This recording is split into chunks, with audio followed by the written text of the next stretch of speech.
With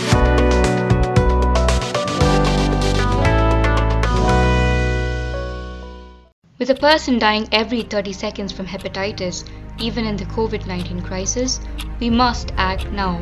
Hepatitis can't wait. World Hepatitis Day is observed on 28 July, and this year's theme is Hepatitis Can't Wait.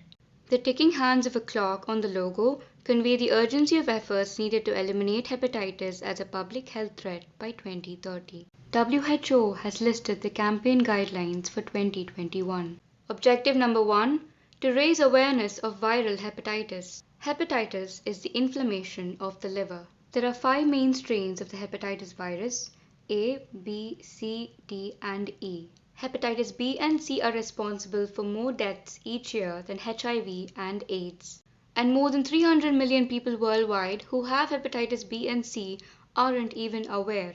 Firstly, let's look at hepatitis A and E together. Hepatitis A and E spread through the fecal-oral route, that is through contaminated food and water. So they can be prevented by improving personal hygiene and safe water supply, and high-risk groups include travelers. While hepatitis A usually affects children, hepatitis E affects young adults. HIV is unique as it has an animal reservoir like dogs, cats, and pigs.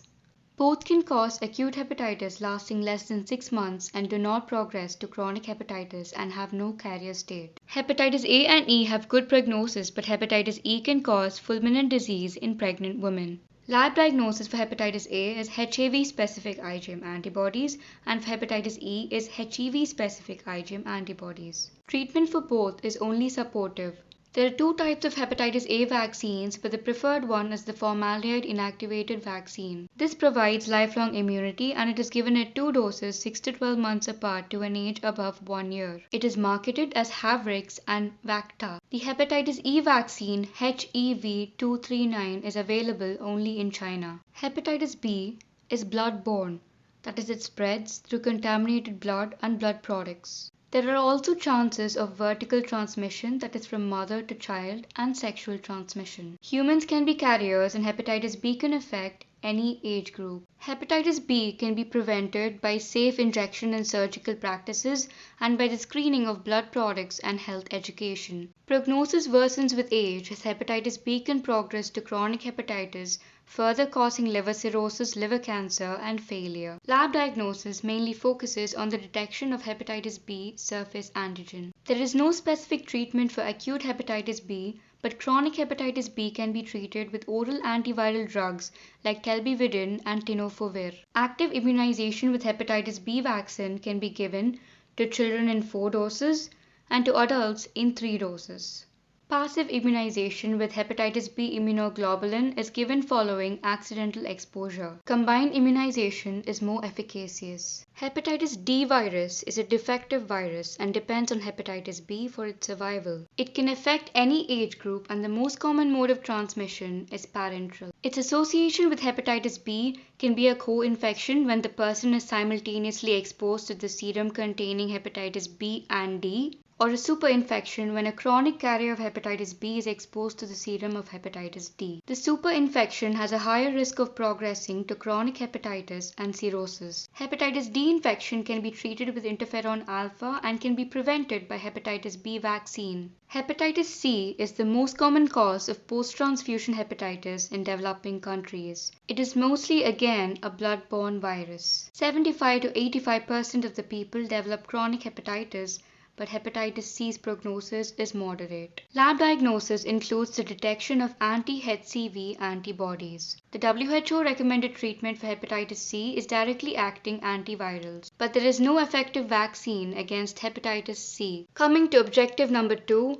communicate the urgent need for action on hepatitis now. Urgent because people living with viral hepatitis can't wait for life-saving treatments, for testing, and to end stigma and discrimination. Expectant mothers can't wait for hepatitis screening and treatment, and newborn babies can't wait for birth dose vaccination. These issues can be addressed by expanding access to treatment and screening. At the World Hepatitis Day Proclamation 2013, US ex-President Barack Obama said, "Viral hepatitis is a silent epidemic, and we can only defeat it if we learn to break that silence." Now it is time to learn the risk factors for hepatitis, talk to family, friends, and neighbors who may be at risk, and speak with healthcare providers about strategies for staying healthy. Objective number 3.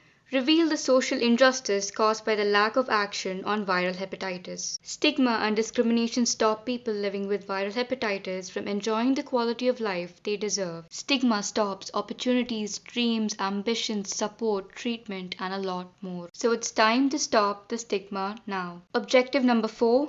Raise the voices of people and communities affected by viral hepatitis to demand positive action and fight stigma. Use the official World Hepatitis Day campaign materials on the WHO website to spread the word faster in your community and raise awareness online. Materials like customizable posters and social media graphic tools are available in a range of languages. Last year, the official World Hepatitis Day hashtag achieved more than 500 million impressions online. World Hepatitis Day trended in 15 countries and worldwide. More than 3,000 people signed the No Hep movement's open letter urging governments worldwide to prioritize hepatitis elimination. Objective number 5.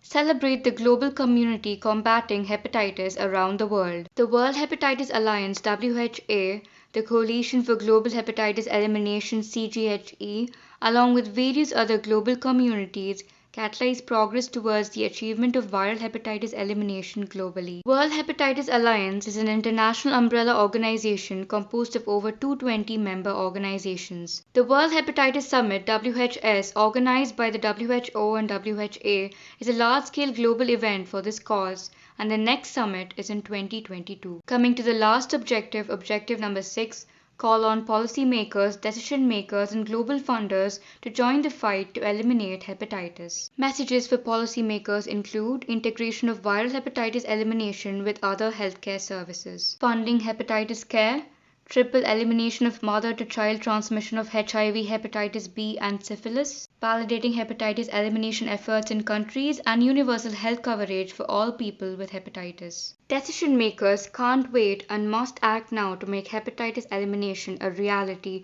through political will and funding. Messages for them include setting national hepatitis elimination targets, caring for the most vulnerable people with hepatitis, scaling up essential hepatitis services even in the COVID-19 crisis, and engaging communities in hepatitis services. Hepatitis is a word, not a sentence, as eliminating it is a very real possibility. So take care of your liver and remember, hepatitis can't wait.